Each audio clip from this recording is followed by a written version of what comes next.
Halo kelas 11, apa kabar hari ini? Ibu harap kabar kita semua dalam keadaan sehat, sehingga kita bisa mengikuti pembelajaran ini. Baiklah, pada pertemuan hari ini, kita akan membahas bab 1 terkait dengan kolonialisme dan imperialisme di Indonesia.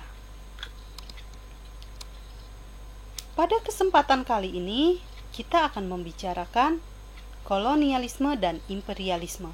Sebelum lebih jauh, kita tentu harus mengetahui dulu apa itu kolonialisme dan apa itu imperialisme. Kolonial berasal dari bahasa Latin, koloni, berarti tanah pemukiman atau tanah jajahan.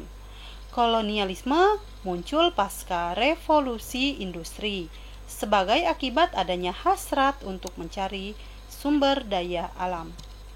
Tujuan kolonialisme yaitu menguras sumber-sumber kekayaan daerah koloni demi perkembangan industri dan memenuhi kejayaan dari negara-negara yang melaksanakan politik kolonial. Imperialisme berasal dari kata imperator, berarti memerintah. Imperium berarti kerajaan besar yang memiliki daerah jajahan yang amat luas. Contoh, Imperium Romawi kuno. Imperialisme merupakan sistem penjajahan langsung dari suatu negara terhadap negara lain. Penjajahan dilakukan dengan membentuk pemerintah jajahan. Berdasarkan waktu munculnya, imperialisme dibedakan menjadi dua, yaitu imperialisme kuno dan imperialisme modern. Imperialisme kuno sebelum revolusi industri. Tujuannya mencari kekayaan, kejayaan, dan menyebarkan agama Nasrani. Sedangkan imperialisme modern terjadi setelah revolusi industri. Penyebabnya keinginan negara penjajah mengembangkan perekonomiannya. Jadi, jelas perbedaan imperialisme kuno dan modern. Berdasarkan tujuannya, imperialisme dapat kita bedakan menjadi 4, yaitu imperialisme politik, ekonomi, kebudayaan, dan militer. Imperialisme politik berkaitan dengan upaya menguasai seluruh kehidupan politik negara lain. Imperialisme ekonomi, upaya menguasai perekonomian negara lain. Imperialisme kebudayaan, yaitu upaya menguasai mentalitas dan jiwa dari negara lain. Sedangkan imperialisme militer merupakan upaya untuk menguasai daerah-daerah dari negara lain yang dianggap strategis dengan menggunakan kekuatan militer atau angkatan bersenjata. Terkait dengan proses kedatangan bangsa Eropa di Indonesia, ternyata ada hal yang memotivasi kedatangan bangsa Eropa di Indonesia. Pertama yaitu kaitan dengan ilmu pengetahuan dan teknologi atau IPTEK. Perkembangan ilmu pengetahuan dan teknologi mendorong bangsa Eropa melakukan penjelajahan samudra, terutama dalam bidang perkapalan dan astronomi. Pada masa itu, bangsa Eropa berhasil membuat kapal-kapal besar yang mampu mengarungi samudra. Kapal dilengkapi dengan teknologi kompas sehingga mengurangi resiko tersesat dalam pelayaran. Sedangkan layar besar dimanfaatkan sebagai sistem angin sehingga memudahkan pelayaran tanpa membutuhkan tenaga manusia sebagai penggerak kapal. Faktor kedua atau motivasi kedua yaitu jatuhnya kota Konstantinopel ke tangan Turki Utsmani. Jatuhnya kota Konstantinopel ke tangan Turki Utsmani yaitu menyebabkan perdagangan di Laut Tengah khususnya bagi bangsa-bangsa Eropa menjadi terhenti. Saat itu, kota Konstantinopel merupakan ibu kota Kekaisaran Romawi, sekaligus kota terbesar dan termakmur di Eropa pada era tersebut. Kota ini merupakan kota strategis untuk berdagang. Akibatnya, para pedagang dan pembeli di Eropa tidak bisa melakukan transaksi jual beli di kota tersebut. Supaya terus dapat melakukan aktivitas perdagangan, bangsa Eropa kemudian mulai melirik Indonesia karena Indonesia sebagai penghasil rempah-rempah terbaik. Berikutnya, motivasi ketiga yaitu pencarian rempah-rempah. Rempah-rempah merupakan komoditas perdagangan internasional utama di Laut Tengah. Ketika Konstantinopel jatuh ke tangan Turki Utsmani pada tahun 1453, akses bagi bangsa Eropa untuk mendapat rempah-rempah dengan harga murah di Laut Tengah menjadi tertutup. Harga rempah-rempah melambung sangat tinggi. Akibatnya, mereka berusaha mencari dan menemukan daerah penghasil rempah-rempah ke timur, sehingga dimulailah periode penjelajahan samudra untuk menemukan dunia baru di timur. Berikutnya, motivasi keempat terkait dengan semboyan gold, glory, dan gospel. Gold merupakan memburu kekayaan dan keuntungan dengan mengumpulkan emas, perak, dan bahan tambang yang berharga.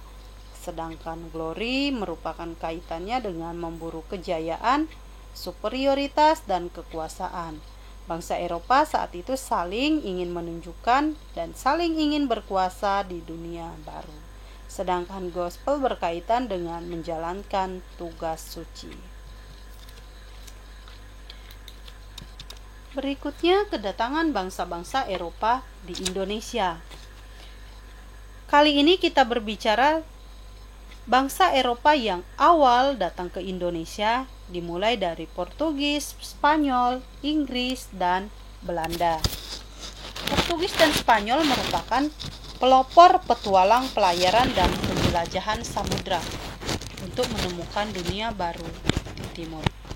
Portugis telah menjadi pembuka jalan menemukan Kepulauan Nusantara sebagai daerah penghasil rempah-rempah.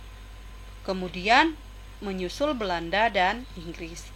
Pada tahun 1511, Portugis di bawah pimpinan Alfonso berhasil menguasai Malaka. Kemudian disusul oleh Spanyol yang tiba di Maluku pada tahun 1521. Di Kepulauan Maluku, bangsa Spanyol dan Portugis terlibat perselisihan.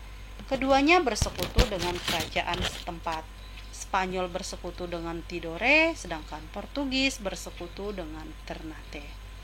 Persaingan kedua bangsa tersebut kemudian diselesaikan dengan perjanjian Saragossa pada tahun 1529. Adapun isinya antara lain Maluku menjadi daerah di bawah pengaruh Portugis, sedangkan Spanyol harus meninggalkan Maluku dan memusatkan diri di Filipina. Keberhasilan bangsa Spanyol ternyata menginspirasi bangsa Inggris untuk melakukan penjelajahan samudra. Rombongan Perancis berangkat dari Inggris pada tahun 1577 berlayar menuju rute Spanyol dan tiba di Ternate tahun 1579. Abad ke-17, Inggris kembali melakukan penjelajahan samudra mengikuti rute Portugis dengan tujuan memperluas wilayah kekuasaan. Hal ini terbukti dengan keberhasilan Inggris menguasai India, kemudian Inggris mendirikan East India Company. Keberhasilan East India Company pada tahun 1628 menjalin kerjasama dengan Banten. Keberhasilan Spanyol dan Portugis tidak hanya mendorong negara Inggris, tetapi turut pula mendorong bangsa Belanda untuk melakukan penjelajahan. Rombongan Belanda yang berhasil sampai ke Nusantara pada awalnya yaitu Cornelis de Houtman. Keberhasilan Cornelis ini kemudian disambut baik oleh bangsa Belanda. Awal kedatangannya, Cornelis disambut baik pula oleh masyarakat Banten. Namun pada kenyataannya, karena Cornelis berambisi memonopoli perdagangan dan sifatnya yang sombong, serakah, akhirnya masyarakat Banten kurang menyukai hal tersebut, kemudian mengusir rombongan Cornelis. Tahun 1598, rombongan dari Belanda mulai datang kembali ke Indonesia. Rombongan ini lebih menjaga sikap. Nah, tadi kalian semua sudah mendengarkan penjelasan singkat dari Ibu. Sekarang kerjakan tugas berikut ini. 1. Uraikan kembali secara sistematis dan logis latar belakang kedatangan bangsa barat ke Indonesia. 2. Apa yang kalian pahami terkait dengan kolonialisme dan imperialisme? Masih adakah praktik imperialisme saat ini yang terjadi di Indonesia maupun di dunia? Berikanlah penjelasanmu dengan singkat. 3. Buatlah peta konsep terkait dengan kedatangan awal bangsa-bangsa Eropa di Indonesia. Tugas ini dikerjakan di buku kalian, tuliskan dengan rapi, lengkap dengan identitas. Selamat mengerjakan tugas. Sampai berjumpa kembali untuk pelajaran yang akan datang.